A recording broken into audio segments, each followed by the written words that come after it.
मैंने बच्चों को स्कूल से क्यों हटा दिया, आप सबके सवालों के जवाब और मोहसिन की तबीयत ख़राब। अस्सलाम वालेकुम जी, कैसे हैं आप सब। उम्मीद करते हैं जी सब खैर आफियत से होंगे अल्लाह पाक के फजल करम से और आप सबकी दुआओं से मैं बिल्कुल ठीक फर्स्ट क्लास। आज के ब्लॉग का आगाज़ हो गया। हसन उठकर आ गया है, बाकी दोनों बच्चे सो रहे हैं, मोहसिन भी सो रहा है और हुसैन भी सो रहा है। ये दोनों उठेंगे तो उस कमरे की सफाई करूँगी, तब तक मैं यहाँ के कामों में समेट लेती हूँ। जो भी रूटीन होगी वो आपके साथ शेयर ना, हम और अच्छी से अच्छी वीडियो बनाएं। सुबह सुबह वीडियो स्टार्ट कर लें तो वीडियो बनती रहती है। काफ़ी ज़्यादा गर्मी हो रही है, धूप बहुत हो रही है। फ्रूट्स खाने, फ्रूट्स हैं, फ्रूट्स खाने हैं जी बेटा, फ्रूट्स हैं। और समेट तो लिया था मैंने सारा, जो नीचे सामान वगैरह गिरा हुआ था, बच्चों के टॉयज़ भी मैंने शॉपर में डाल दिए हैं। और बस अभी सिर्फ झाड़ू लगानी है क्योंकि थोड़ी बहुत डस्ट हो रही है। फ्रूट तो मैंने काट के रखे हुए थे कि जब बच्चे मांगेंगे तो उनको दे दूँगी। अबू बकर ने मुझे भिंडी ला दी थी। Thank you. और मैं भी बच्चों के साथ बैठ के थोड़ा बहुत खा लेती हूँ। सीजन के फ्रूट है, उस दिन अबू बकर लेकर आए थे जुमे वाले दिन। और मोहसिन ये लेटा हुआ है हमारे साथ। मोहसिन की ज़रा तबीयत सही नहीं है इसलिए बेचैन हो रहा है, रो रहा है। देखें मोहसिन। आज हमारे घर पे सब्ज़ी आई है माशाल्लाह, एक हफ़्ते बाद, अल्लाह ताला का शुक्र है। वो भी आपके साथ मैं ज़रूर शेयर करूँगी। आपने हमारी वीडियो को लाइक करना है, हमारे साथ साथ रहना है। आप प्लीज़ कंप्लीट वॉच किया करें और बगैर सब्सक्राइब किए ना देखा करें। सब्सक्राइब कर दिया करें, सब्सक्राइब करने से क्या जाता है यार, थोड़ी सी हेल्प हो जाती है आपकी तरफ से। इंशाल्लाह हमारे 1 मिलियन व्यूज़ हो जाएंगे। 1 मिलियन व्यूज़ इंशाल्लाह इंशाल्लाह, अल्लाह ताला चाहे तो क्या नहीं हो सकता, हर चीज़ हो सकती है। चलें आप फ्रूट तो खाएं बेटा, अच्छे हैं, हेल्दी फूड है। वेरी गुड जी। तो आजकल बच्चे स्कूल भी नहीं जा पा रहे, बच्चे इंशाल्लाह भेजूंगी, थोड़े से हालात अच्छे हो जाए, थोड़ा अल्लाह ताला आसानी करेंगे। एक दिन जाएंगे, मेरे बच्चे भी पढ़ने जाएंगे ज़रूर जी। यस। हमारी वीडियो पे बहुत से ऐसे कमेंट आते हैं जिसमें सिर्फ यही सवाल होता है कि आप अपने बच्चों को स्कूल क्यों नहीं भेज रही। तो मैंने सोचा था कि मैं आपको जवाब ज़रूर दूंगी, लेकिन टाइम नहीं मिल पा रहा था, जिसकी वजह से फिर मैं नहीं बात कर पाई इस बारे में। तो आज मैंने सोचा कि आपके साथ अपनी डेली रूटीन भी शेयर करती हूँ और साथ में थोड़ी बातें भी कर लेते हैं। तो जी सबसे पहले तो ये कहूँगी कि बहुत अच्छा वक्त चल रहा था हमारा, बहुत अच्छे से हम रह रहे थे, बच्चे भी स्कूल जाते थे, अबू बकर की जॉब भी अच्छी चल रही थी, घर में भी बहुत अच्छा सर्कल चल रहा था। मगर ये हुआ कि एक दिन अबू बकर गए अपने काम पे। जैसे ही वो काम पे गए तो भाई पता चला कि इनका एक्सीडेंट हो गया। एक्सीडेंट हुआ तो ये ऑफ़िस से डायरेक्ट ही हॉस्पिटल चले गए। हॉस्पिटल में पता चला, जब एक्सरा वगैरह हुआ तो इनका पता चला कि पाँव में फ्रैक्चर हो गया, टखने में, यानी कि पाँव टखने की हड्डी टूट गई है। तो भाई प्लास्टर लग गया था वहीं पे ही, डॉक्टर ने प्लास्टर लगा दिया था एक्सरे के फ़ौरन बाद। और उन्हीं दिनों में ये भी पता था कि हमारे यहाँ खुशखबरी है माशाल्लाह, मोहसिन की पैदाइश से पहले की बात है। तो भाई सब कुछ बहुत अच्छा चल रहा था, लेकिन वो बुरा दिन था जिस दिन अबू बकर का एक्सीडेंट हुआ था। और बस फिर जैसे तैसे घर पे आ गए, अब्बू को फ़ोन किया था इन्होंने, अब्बू इनको हॉस्पिटल से ले आए थे घर पे। अब घर पे जो आए तो जो जमा पूंजी थी उससे माशाल्लाह बहुत अच्छा गुजारा चल रहा था। उस टाइम भी अल्हम्दुलिल्लाह बहुत अच्छा चल रहा था। उसके बाद जी डिलीवरी से आई थिंक के 2-3 महीने पहले की बात है डिलीवरी से।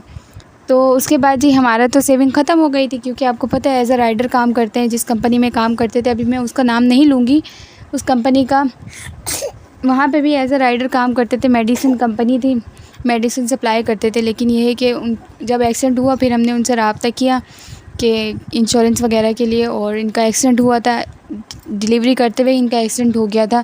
तो भाई उन्होंने अपने हाथ खड़े कर दिए कि हम इस चीज़ की ज़िम्मेदारी नहीं लेते हैं, आप चाहे मरें जिएँ कुछ भी करें, हम आपकी ज़िम्मेदारी नहीं लेते। तो भाई उन्होंने तो वहाँ से साथ छोड़ दिया। उसके बाद जी अल्लाह के आसरे पे हम बैठे रहे। फिर मेरे अब्बू ने मुझे बहुत सहारा दिया ऐसे टाइम में जब कोई भी साथ नहीं था, तब अब्बू ने मुझे बहुत हेल्प की।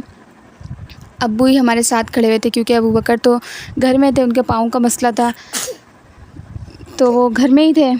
अब्बू ने सारा ख़र्च, बच्चों की पढ़ाई, बिल, घर का किराया, मोहसिन की फिर पैदाइश का वक्त करीब आ गया था, तब भी अबू बकर घर पे थे, प्लास्टर लगा हुआ था इनके पैर में। तो बहुत मुश्किल वक्त गुज़रा, लेकिन फिर भी शुक्र है अल्लाह पाक का। तो अब्बू ने साथ दिया, अब्बू ने सहारा दिया। 3-4 महीने समझे अब्बू ने किया था। मोहसिन पैदा हो गया था तब भी अब्बू ने ही सारा ख़र्चा किया था, जितना भी हॉस्पिटल का ख़र्चा था। हम लोग प्राइवेट हॉस्पिटल में एडमिट थे, तो वहाँ का आप समझ सकते हैं कि आज के दौर में प्राइवेट हॉस्पिटल के अखराजात कितने होते हैं। सिर्फ़ एक डॉक्टर के साइन के, डॉक्टर से टाइम लेने के भी पर्ची पैसे लगते हैं। तो भाई खैर वो वक्त गुज़र गया अल्हम्दुलिल्लाह। उसके बाद जब अबू बकर थोड़ी बेहतरी की तरफ आए, पाँव उनका ठीक होने लगा, चलने फिरने लग गए, तो तो ये गए कंपनी में, जिस कंपनी में ये जॉब करते थे वहाँ गए, दोबारा वहाँ पे गए तो उन्होंने कहा कि बस आपने इतने महीने छुट्टी की है, चाहे जो भी रीज़न थे, आपने इतने महीने छुट्टी की, अब आपको हम दोबारा से नहीं रख सकते अपने पास, तो आप अपने घर जाएँ, आपकी छुट्टी हो गई है। तो भाई मायूस होकर घर पर आ गए कि अब मुझे उस कंपनी में भी जॉब नहीं मिल रही, क्योंकि इनकी इतनी तालीम है नहीं, तो बहुत मुश्किल होता है जॉब के लिए। और कराची शहर में तो कराची वाले समझ ही सकते हैं कितनी बेरोज़गारी है, हर कोई बेरोज़गार घूम रहा है, हर कोई तो नहीं, बहुत सारी मेजॉरिटी बेचारी बेरोज़गार है, कोई अपना कारोबार कर रहे हैं, कोई कुछ कर रहे हैं तो कोई कुछ कर रहे हैं। खैर जी, घर पर आ गए, उसके बाद इन्होंने, अभी मैं उस कंपनी का नाम नहीं लूँगी वरना मैं आपको ज़रूर बताती, अब वो कंपनी भी बंद हो चुकी है। ज़ाहिर सी बात है, जब लोग बेरोज़गारों के साथ, यानी कि अब उनका काम करते हुए ये एक्सीडेंट हुआ है, आप कम से कम इतना तो करें कि उनका मेडिकल करवा दें या बच्चों के लिए उनका ख़र्च दे दें, या फिर जब वापस ठीक हो के आपके पास आते हैं तब आप उनको अपने पास रख लें। मगर नहीं जी, यहाँ पे तो ऐसा रूल ही नहीं था। तो अल्लाह ताला खैर सुनता है, बद्दुआ तो नहीं दी, लेकिन फिर भी अल्लाह ताला ने इंसाफ़ किया, उनकी कंपनी बंद हो गई है बिल्कुल, अब उनका काम भी नहीं चलता। तो जी खैर, अबू बकर को एक और जगह से कॉल आई कि आप दोबारा से राइडर का काम करें, लेकिन ये है कि उसमें टाइम इनको देना पड़ता है, सुबह 9 बजे इनको जाना पड़ता है और वापस की कोई टाइमिंग नहीं है। अभी तकरीबन 1 ही महीना हो रहा है इनको जॉब पे गए हुए, और इतनी कोई सैलरी है नहीं, रेंट भी हम नहीं पे कर पाते, 10-15 हज़ार रुपये देते हैं, ओवर टाइम जैसे ये लगाते हैं तो इनकी 20 हज़ार रुपये सैलरी बन जाती है। तो बस यही वजह है कि मैं बच्चों को नहीं पढ़ा पा रही हूँ, अभी अफोर्ड नहीं कर पा रही हूँ। तो फिर मैंने सोचा कि मैं चैनल बनाती हूँ, चैनल पे काम करती हूँ, इंशाअल्लाह ताला आप सपोर्ट करेंगे तो हमारी अर्निंग अच्छी होगी, चैनल चल जाएगा हमारा, और उसके बाद जी मैं अपने बच्चों को अच्छे स्कूल में पढ़ा पाऊँ। लेकिन कैसे पढ़ाऊँगी, आपको पता है प्राइवेट स्कूल में तो ऐसा कोई रूल नहीं होता कि आप फ़ीस ना पे करें तब भी आपके बच्चे पढ़ते रहें। तो मुझसे 1-2 मंथ मिस हो गए थे, जिस महीने मैंने फ़ीस पे नहीं की थी, उस रीज़न पे बच्चों को स्कूल से निकाल दिए। अब तो आपको पता है साल के बीच में से निकाल दिया है बच्चों को, पढ़ाई भी बीच में रुक गई है, और अभी मैं फ़ीस भी नहीं पे कर पा रही बच्चों की, तो इस वजह से बच्चे स्कूल नहीं जा रहे हैं। पहले अब्बू कर लेते थे, लेकिन अब अब्बू भी नहीं करते हैं, वो भी थक गए, आखिर कितना करेंगे वो। तो उन्होंने भी अब इस टाइम में साथ छोड़ दिया है। तो फिर बस अब जब कोई आसरा है नहीं फ़िलहाल, तो फिर मैंने बच्चों को भी नहीं भेजा स्कूल में, कि मैं कैसे भेजूँ बच्चों को जब मैं फ़ीस ही नहीं अदा कर पा रही। खैर कभी कोई आसरा बनेगा, बस ये अल्लाह ताला से बहुत उम्मीदें हैं, इंशाअल्लाह बहुत अच्छा वक्त भी आएगा।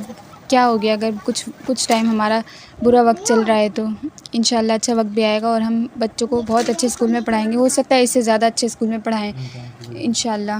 इम्तहान तो खैर सबकी ज़िंदगी में आते हैं, हो सकता है ये भी हमारी इम्तहान की घड़ियां हों, कोई बात नहीं, हमने हंसते हुए अल्लाह ताला का शुक्र अदा करते हुए ये वक्त भी गुजार देना है, इंशाअल्लाह बेहतर वक्त भी आएगा। और आजकल तो मोहसिन की भी तबीयत काफ़ी ख़राब है, तकरीबन हफ़्ता हो गया इसकी तबीयत ख़राब हुए हुए, और 3 दिन से तो लगातार मैं बच्चों को दवाई दिला रही हूँ, और तबीयत काफ़ी ख़राब है, बुखार बहुत तेज़ हो जाता है और आँखों से आंसू नहीं रुकते भाई।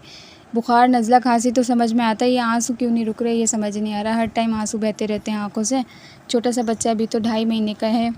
मैं सिर्फ इसी वजह से इस मौजू पे बात नहीं करना चाह रही थी, क्योंकि पुराना वक्त, गुज़रा हुआ वक्त जब बंदा याद करता है तो आपको पता है आँख भर जाती है, दिल भर जाता है बंदे का, जज्बात आ जाते हैं। खैर जी, इसी वजह से मैं सिर्फ बात नहीं करना चाह रही थी, और मुझे बार बार यही कमेंट आ रहा था कि आप क्यों नहीं भेज रही। देखें जी, कोई भी बंदा, कोई भी हो, माँ हो या बाप हो, कोई भी बंदा शौक़ से बच्चों को घर पे नहीं बिठाता है, वरना हर किसी की ख्वाहिश होती है, हर माँ बाप यही चाहते हैं कि हमारे बच्चे अच्छे से अच्छी तालीम हासिल करें, अच्छे से अच्छा पहनें ओढ़ें।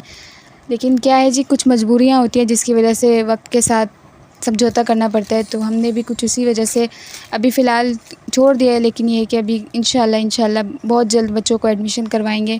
आप सबका साथ रहा तो इंशाल्लाह मेरे बच्चे बहुत जल्दी स्कूल जाएंगे। अल्लाह ताला, सबसे पहले अल्लाह ताला से उम्मीद है, उसके बाद ये यूट्यूब का सहारा है, इंशाल्लाह हम भी कामयाब होंगे बहुत जल्द। देते तो अल्लाह ताला ही हैं सबको रिस्क, लेकिन ये है कि ज़रिया बना देते हैं, और हमारे लिए यूट्यूब एक ज़रिया है, सोर्स ऑफ इनकम है। जैसे कि बहुत से हमारे जैसे लाखों लोग हैं जो 0 से 100 तक गए हैं, तो उसी तरह हम भी कोशिश कर रहे हैं। वैसे भी मेहनत हमारी है, सिला अल्लाह ताला ने देना है जी। तो आपसे बातें करते करते अब मेरी वीडियो भी कंप्लीट होने वाली है, और मेरे घर के काम भी ख़त्म हो गए हैं। यहाँ पे मोहसिन मुझे बहुत तंग कर रहा था, बहुत ज़्यादा रो रहा था। फिर मैंने जल्दी भिंडियाँ काट तो ली थी, लेकिन मैं पका नहीं पाई थी। मेरी तो भरपूर कोशिश होती है कि मैं आपके साथ अपने पूरे दिन की रूटीन शेयर करूँ, एक चीज़ की क्लिप आपके साथ शेयर करूँ, हम जो कर रहे हैं, खुशी के लम्हात, दुख के लम्हात, जो भी होता है हमारी ज़िंदगी में, हम सब आपके साथ शेयर करें। लेकिन मैं रह जाती हूँ अब आपके सामने। जैसे मैं सुबह से लगी हुई थी, और अभी जैसे शाम का वक्त आया पकाने करने का, तो बच्चे की तबीयत इतनी ख़राब हो गई, और बस फिर अभी हम जा रहे थे इसको दवाई दिलाने के लिए। अल्लाह ताला खैर करे, वापस आते हैं तो फिर आपको बताते हैं डॉक्टर ने क्या कहा है। और साथ में कोई है भी नहीं ना जो बच्चों को संभालने गोद में लेके बैठे रहे, तो मैं अपने काम काज कर लूँ। सब कुछ मुझे ही देखना होता है, काम भी मैंने देखने होते हैं, बच्चे भी मैंने देखने होते हैं, और यूट्यूब के साथ साथ वीडियोस भी चल रही होती हैं। गीत करने वालों का तो खैर कोई कुछ कर नहीं सकता है, उनका मुंह कोई नहीं बंद कर सकता। कभी कभी उनके मैसेजेस पढ़ के हंसी आती है।